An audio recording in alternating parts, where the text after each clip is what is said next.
Hi everyone! Today on Math Magical, we're going to learn how to turn sentences into math equations. Writing equations from words is like translating a story into numbers and symbols. Let's dive in and try it together. Before we write an equation, we need to understand the problem. Look for keywords that tell us what to do, like sum or total for addition, difference or less than for subtraction, product or times for multiplication, and quotient or divided by for division. Also, watch for numbers and what they are connected to. This slide gives you some other examples, and if you're the screenshot taking type, this would be a great time to take a screenshot.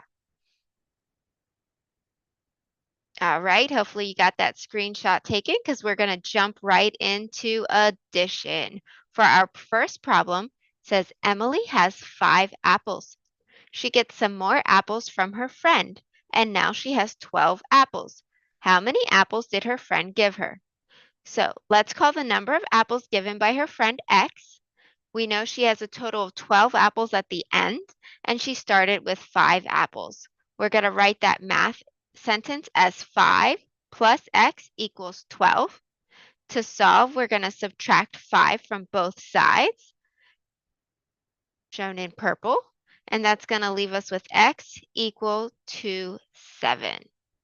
Another example of how we might see a word equation might be something like 11 equals y increased by 37.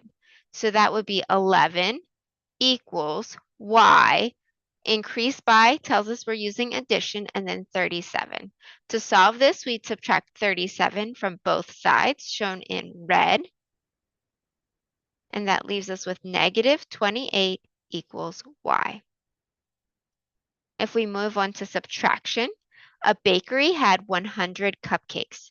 They sold some cupcakes and now have 75 left. How many cupcakes did they sell? I'm sure you've all answered this question in your head and know that it's 25, but we are going to go ahead and look at how to write this as a math equation.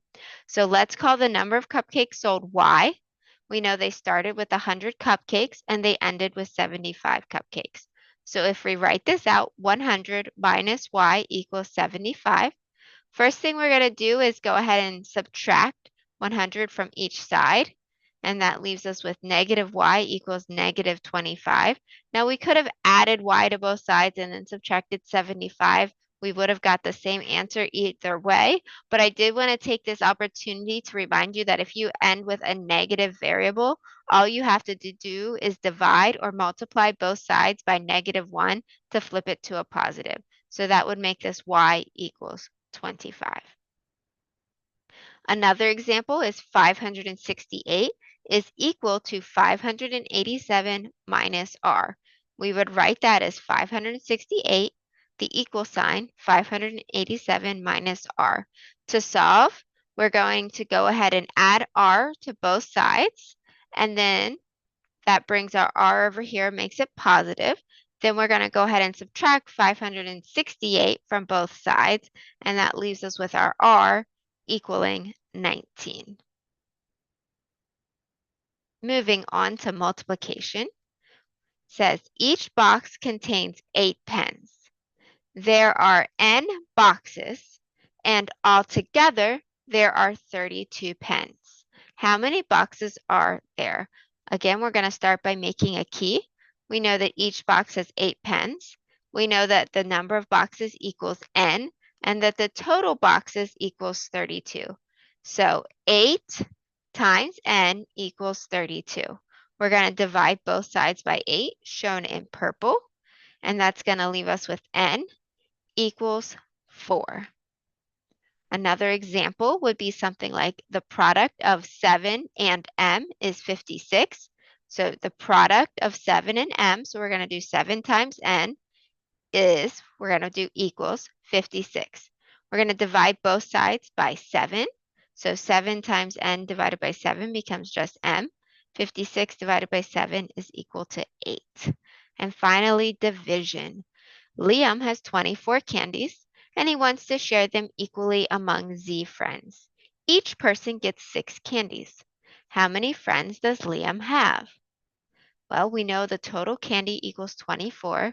His total friends is Z, and each friend is getting 6 pieces of candy. Now, you could solve this with multiplication, but we're going to go ahead for practice and solve it with division. So 24 divided by Z equals 6.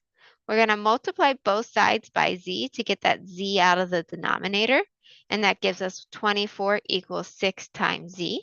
We'll go ahead and divide both sides by 6, and that gives us 24 divided by 6, which equals 4, and 6 times Z divided by 6, which leaves us with just the Z. And then another look at a division example would be the quotient of x and 4. So quotient meaning division. So x divided by 4, the quotient of x and 4 equals 12, or is 12, or is, we're going to put equals. We're going to multiply both sides by 4 to get that 4 out of the denominator. So x divided by 4 times 4 becomes just x. 12 times 4 is 48. And there we go. We've solved all of our problems. So great job, everyone. Remember, writing equations is just like solving a puzzle. Look for the key words and numbers and take it one step at a time. Practice these steps and you'll be a pro in no time. Remember to discover the secrets, unlock the magic, and let math take you on an adventure. Remember, if you're struggling with a topic and you'd like me to make a video for me, please let me know in the comments and make sure to check out my other videos and don't forget to subscribe to my channel. Keep every day math magical.